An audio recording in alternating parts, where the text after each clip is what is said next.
Standard 4, Subject English, Lesson number 2, Aesop's Fables. So these are the stories just like the folk tales and the Panchatantra and the comics. So fables are the short stories which have a moral or a message for us, something to learn and keep in mind as we grow up. So these are short stories which have a great impact in our mind as we grow up. Most of the fables have animal characters who think and act just like human beings. So fables are such stories which have the animal characters and who think and act just like human beings. Just like the humans talk, the animals in this characters, they also talk and they also have the feelings. So most of the characters are the animal characters. It is believed that many of the fables were first told by a wise person called Aesop. So Aesop lived 100 years ago in a country called Greece. His stories became so popular that people passed them on from generation to generation. Many proverbs and sayings that we use today are based on these fables. So fables are such stories which have the proverbs and morals and which we say today also, and they are based on this fables. Like a friend in need is a friend indeed. These are the proverbs which we say most of the times. So these are the thoughts which come from these fables. So here are two well-known fables. The first one is the stag at the pool. So what is a stag? The stag is a kind of a deer which has a long horns. They are called antlers. So one day a beautiful stag came to a pool of clear water. As he bent down to drink, he saw his own reflection in the water. So what happened? A beautiful stag, that is the deer, he came near the pool of a clear water and he saw his own reflection in the water. Reflection means seeing his own self in the water. Just like when we see ourselves in the mirror, we see our own reflection. In the same way, the stag saw his own reflection in the water. He was delighted with what he saw. Instead of drinking water, he kept looking at his own reflection because he became very happy when he saw his own reflection in the water. How handsome I look, he said to himself. How beautiful are these carving antlers. How they add to my beauty. How graceful they look. So this is what he said to himself, that he looked so handsome. He never saw himself in the mirror or in the water before. So he became very happy, and he said that his antlers are so beautiful and they add to my beauty, and how graceful they look. Then he moved nearer and saw his legs reflected in the pool. He was quite disgusted. Now, when he saw his legs, all reflection of his leg also in the pool, he was quite disgusted. Why? Because the antlers were beautiful, but his legs do not match to the antlers. The legs were very thin and poor looking, so he was disgusted. Look at my legs. Ooh, they are so ugly, all spindly with simple, small feet. How I wish that nature had given me legs worthy of my stately antlers. So he wished that, like the antlers which look so richly, his feet also, his legs also should have looked rich like the antlers. The nature had given him the stately antlers, but the legs were not worthy to it. So he was sad. He was quite disgusted. As he was brooding in this way, the stag heard an arrow going swish across the pool. So, as he was brooding, that is just moving along the way, that is maybe on the road or along the side of the pool, he was just moving. and the stag heard an arrow going swish across the pool. That is, an arrow was just flew across the pool. Flew across the pool, just like the bird which fly above the pool. In the same way, an arrow also just flew across the pool. Swish means flowing across the pool. At the same time, he picked up the scent of hunters. That is, he just came to know that there are some hunters also following him. Scent of hunters means he just reacted. He came to know that there are some hunters also following him. Scent of hunters means he just became alert. He came to know that there are some hunters following him. He scented means he just reacted. He became alert.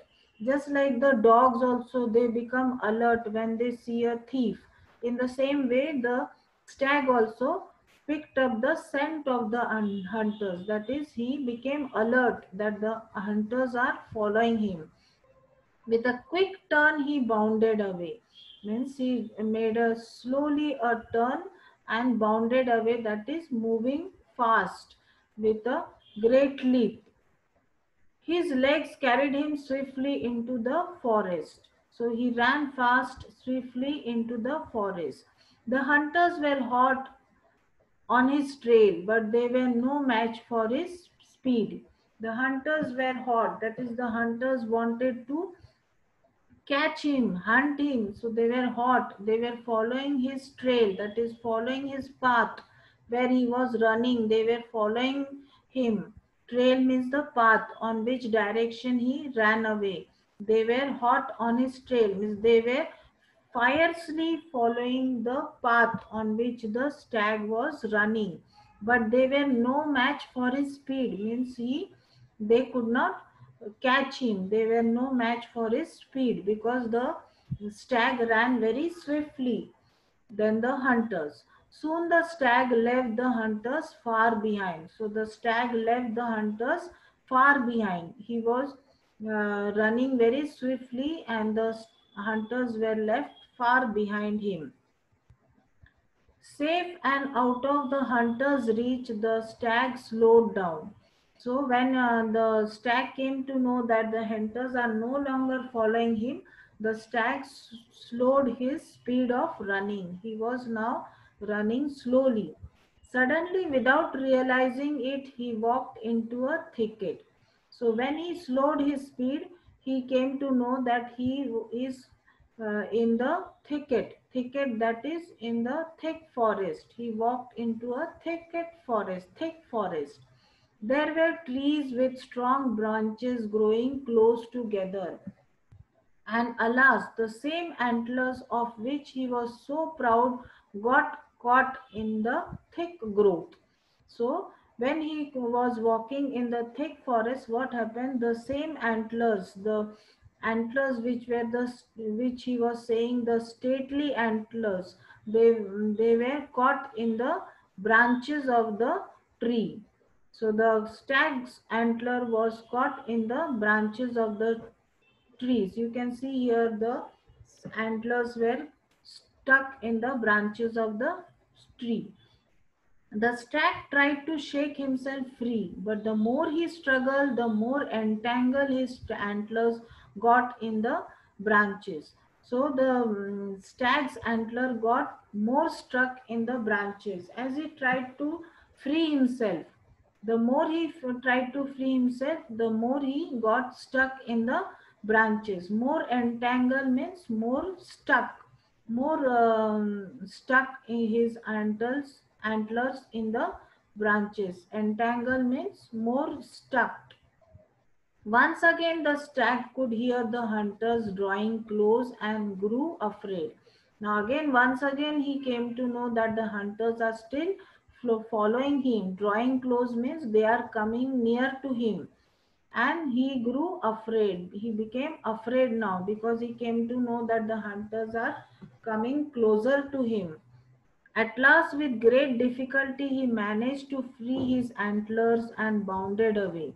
So at last, with great difficulty, he tried to free himself from the branches of the tree and bounded away, that is, ran away swiftly.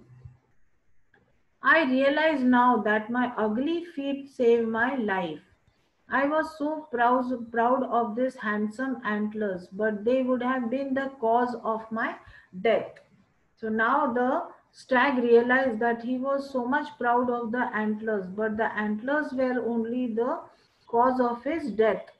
And the legs, his ugly feet, that is the legs, which he was when he saw them first time, he was disgusted. He became sad on seeing this ugly feet, but they only helped him to save his life. So he says that I realized that my ugly feet saved my life. My ugly feet saved my life, but the antlers would have put me in death.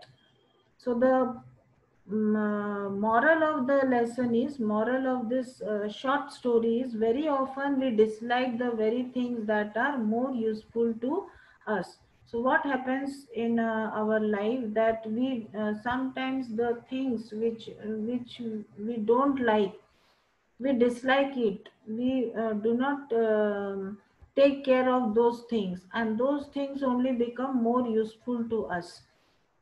So this is what happens in our life. So we should take care of all the things, even the things which we don't like and the things which we like.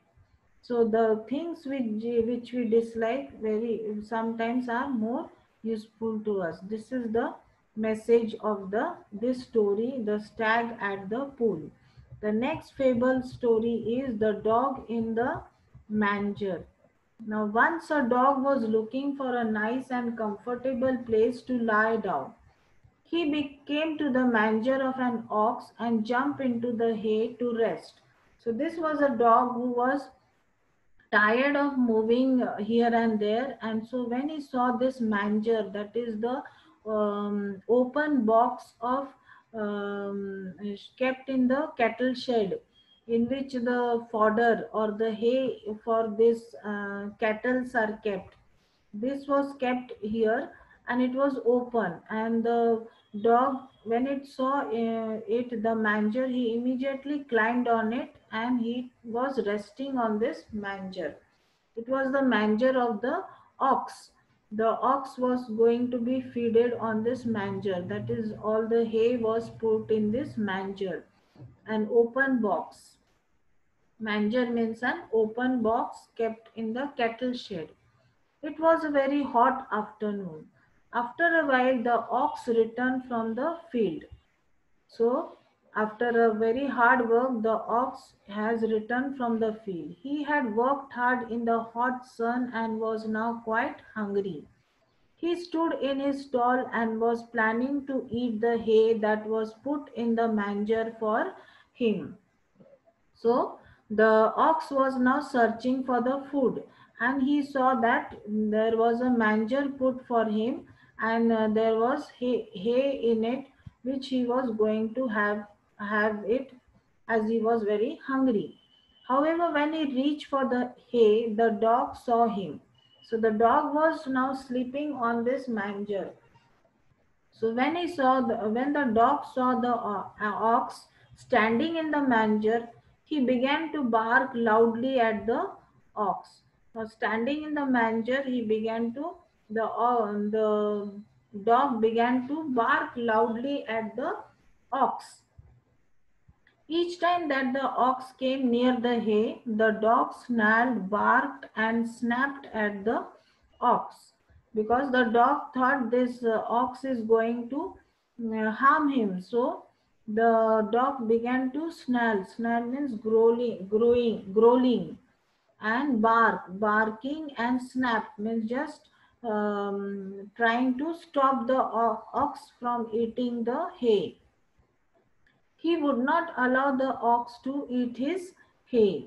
So each time the ox went near the manger to eat the fodder, that is the hay, the dog immediately used to bark at him, and snap means he used to put the paws on him to stop him from eating those hay. Ox are generally peace-loving and patient animals. So how are these oxen? They are generally peace-loving and patient animals. They don't harm anyone. But finally the ox got upset and spoke firmly. Dog, if you want to share my dinner with me, I would not mind it, but you neither eat the hay nor allow me to enjoy it. It is of no use to you. Then why don't you let me have my favorite food?